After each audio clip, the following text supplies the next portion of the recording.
Mister Mystère est l'auteur de plusieurs livres aux éditions Mal d'Aurore, dont Le secret des évidences, La solitude des terrassés et Géométrie accidentelle du hasard objectif. On accueille Roger Stéphane Blaise.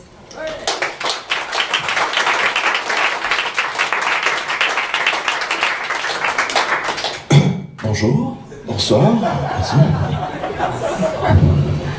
Donc, êtes-vous en forme? Êtes-vous en forme? Oui! Excellent. Maintenant, on va travailler sur le fond.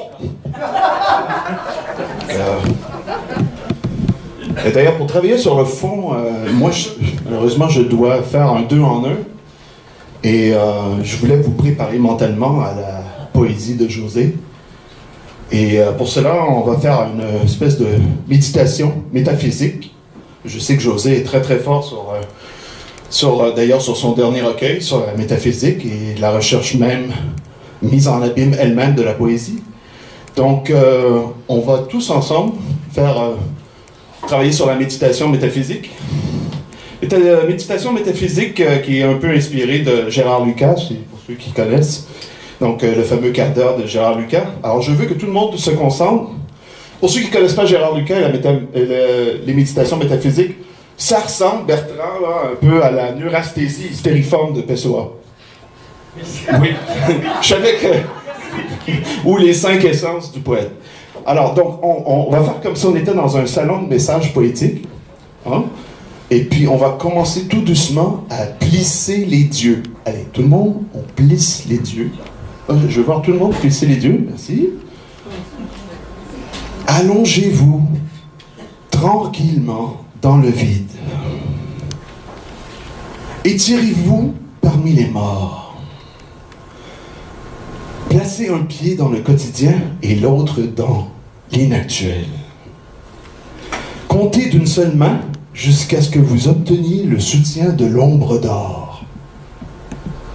Trouvez la manière qui modèle la matière, tel un mineur qui creuse assez profondément dans les caractères pour créer un tunnel entre le soi et les moi. Jusque-là, vous me suivez? Maintenant, répétez 3 fois. Je suis ce que je ne suis pas.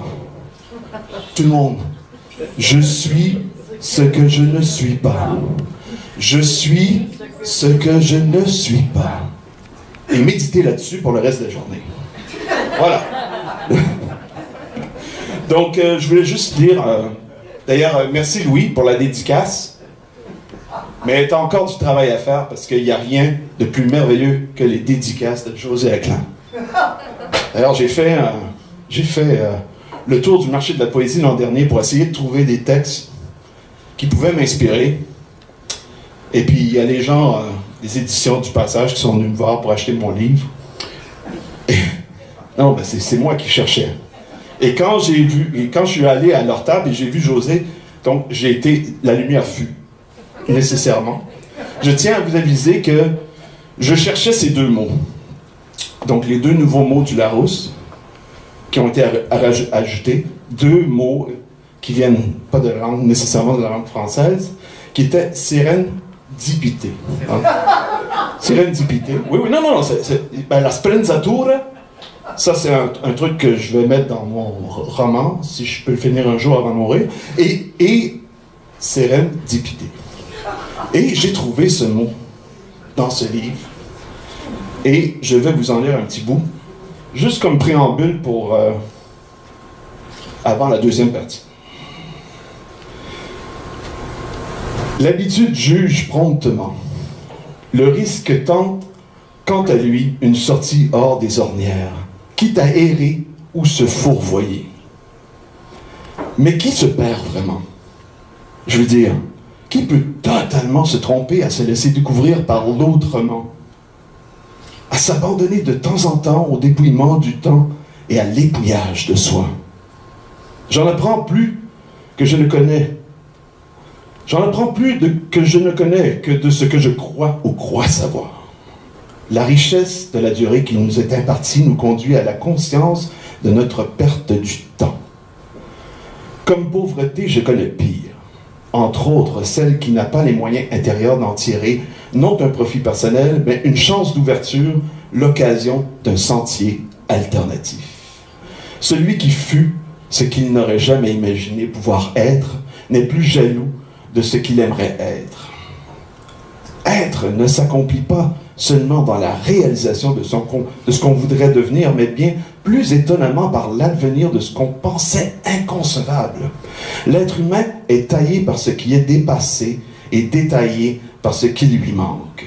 Tout n'est pas donné à l'individu ou au particulier, et certaines choses ne se révèlent que par une attention inopinée, sans opinion, face à certains détails qui nous pointent ou nous percent. Certains parlent ici, à juste titre, de sérendipité. Anarchie de la lumière, Jacques Attali.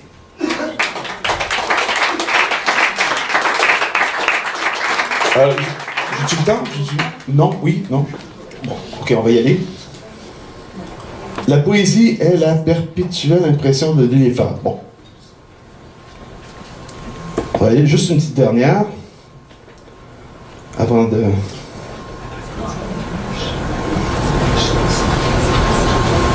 Oyez! Oyez! Oyez les disciples de l'indicible, qui prennent à cœur tout ce qui nous ronge. Oyez les gardiens du sens et du son, qui divisent les soldats du nombre. Oyez l'homme abîmé qui soigne son vertige à contre-pied. Oyez l'écume des vagues impressions qui vont à contre-courant. Oyez le ciel des clairs de lune qui se colle aux fenêtres de la raison. Oyez ces ailleurs délavés qui portent les signes infinis menant à la planète des songes. Oyez le mobile d'un soi qui aspire d'arriver à cet ailleurs situé au-delà des apparences. Oyez ces bouts de verre luisant qui s'enfoncent dans la profondeur de l'essentiel et du sensible. Oyez ce mouvement phrasé qui dilue les couleurs et les nuances jusqu'aux rives de l'intime. Oyez l'esprit frappé de vertige qui reprend son souffle sans perdre pied sur la longue mèche d'un baume tiré en l'air par de cupides angles de réflexion. Oyez l'éventreur de sens qui dévoile son jeu de paume épique pour mieux sucer le lait de lune qui nourrit la moelle de pierre. Oyez ce trait de plume passant de l'un à l'ouïe pour traverser l'immensité intérieure de la singularité humaine. Soyez libre comme l'art, issu du courant continu qui entraîne les bateaux ivres, car rien de ce qui naît de l'âme ne nous est étranger. Merci.